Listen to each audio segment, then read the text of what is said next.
Hello everyone, welcome back to my channel. Before starting the video, please subscribe and keep watching for more details videos. The track and field world was buzzing. Noah Lyles was returning to the Diamond League in Monaco, and his first race was the 200m against Lyles Tobago. The bells of rivalry started ringing. At the 2024 Paris Olympics, Tobago beat Lyles twice. In the 200m, first in the semis, 19.96 versus 20.08, and then in the final where Tobago won gold in 19.46s, 40sxs, while Lyles finished third in 19.70s. At the 2023 Anniversary Games, 200m, Noah Lyles won in 19.47s, just ahead of Tobago, who ran 1950s. He repeated this win in Monaco, shutting down the haters, but then the pipes of his rivalry with Kenny Bednar started playing. Frustrated, the man has finally spoken up. A very candid response came from Noah Lyles when he was asked about rivalries in track and field today at the 2025 Lausanne Diamond League press conference. "I think rivalries are great. I love rivalries as long as they're done correctly, meaning that they have a storyline. You know, we're not just making rivalries out of nothing." While he does not say it directly, he might be hinting at how the track and field community has been pitting him against different athletes, some of whom may not be worth the rivalry. He confessed, "I get really kind of annoyed when there'll be situations where, of course, you'll have one person who has a race with somebody who's like somebody has like 50 wins over somebody who has 3. I mean, come on. That's not right. That's just the next race that's showing up.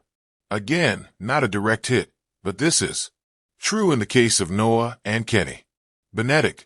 The so-called rivalry stands at a freaking record of 13-2 in favor of the 100-meter Olympic gold medalist. The two first faced off in 2020 at back to the track in Florida, and Lyles 19.94 edged Kenny 20.19 for the win.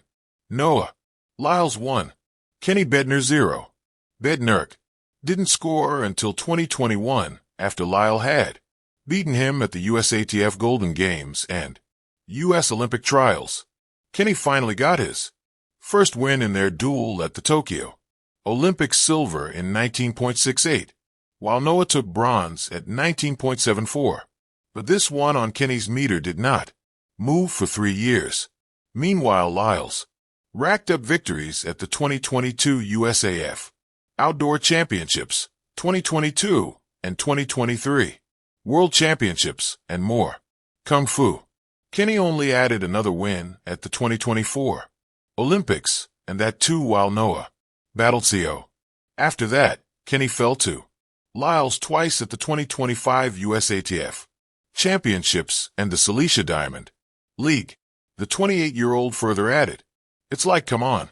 If there's a rivalry, there's a story behind it. These two have probably gone back and forth multiple times.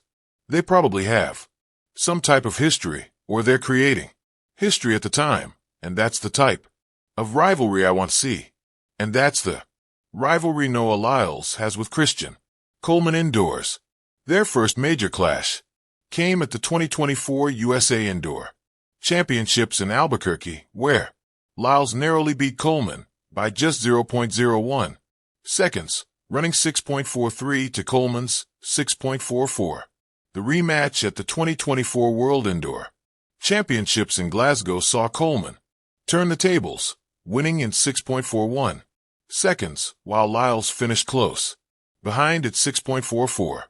Another example could be his rivalry with Kishane, the one he wants to take to the next level. In the post-race interview in Cilicia, the world champion said, "I wanted to do a 1v1 race in Jamaica. Just me and him. We could fill the whole stadium. The man loves competition, just not forced." Noah Lyles takes motivation from rivals. Competition has always been Noah's best friend. Ariane Knighton, age 18, ran 19.49s in the 200m at the LSU Invitational, becoming the fourth fastest man in history and surpassing Noah Lee's PB of 19.50 at the time.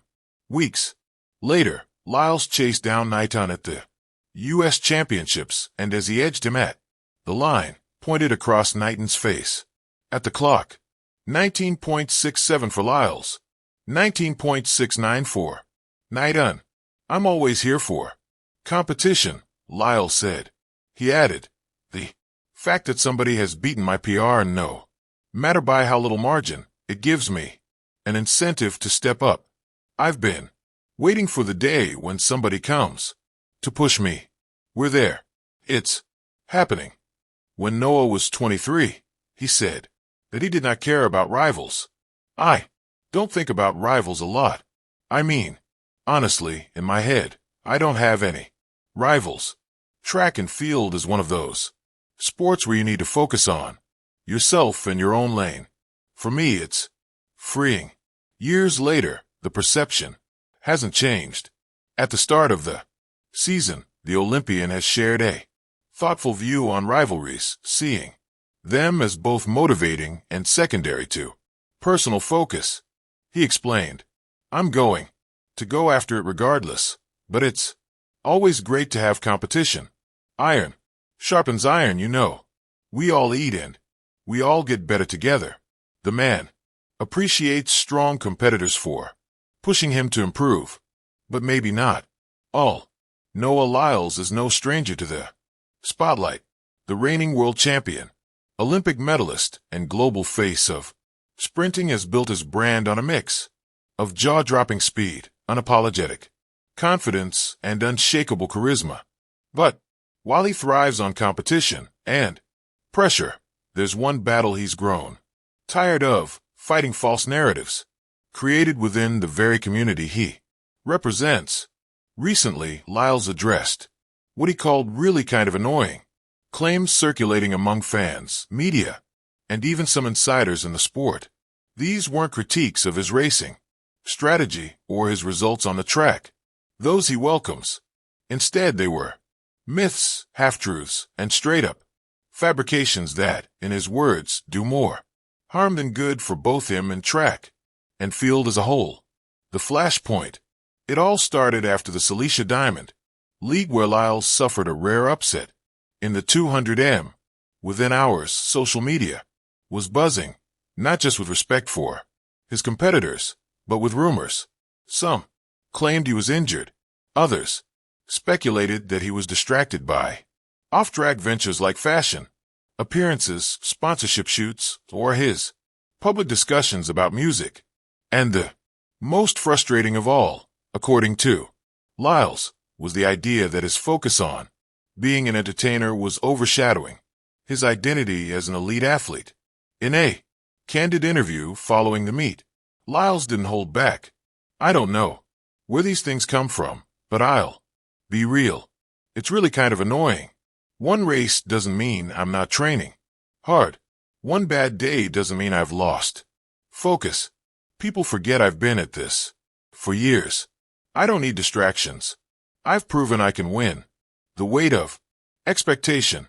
Part of the problem, analysts argue, is that Lyles has been thrust into a position few athletes can fully prepare for. Since Usain Bolt's retirement, the sprinting world has been desperate for a new global icon. Lyles, with his flair for showmanship, outspoken personality, and lightning speed, became the obvious candidate.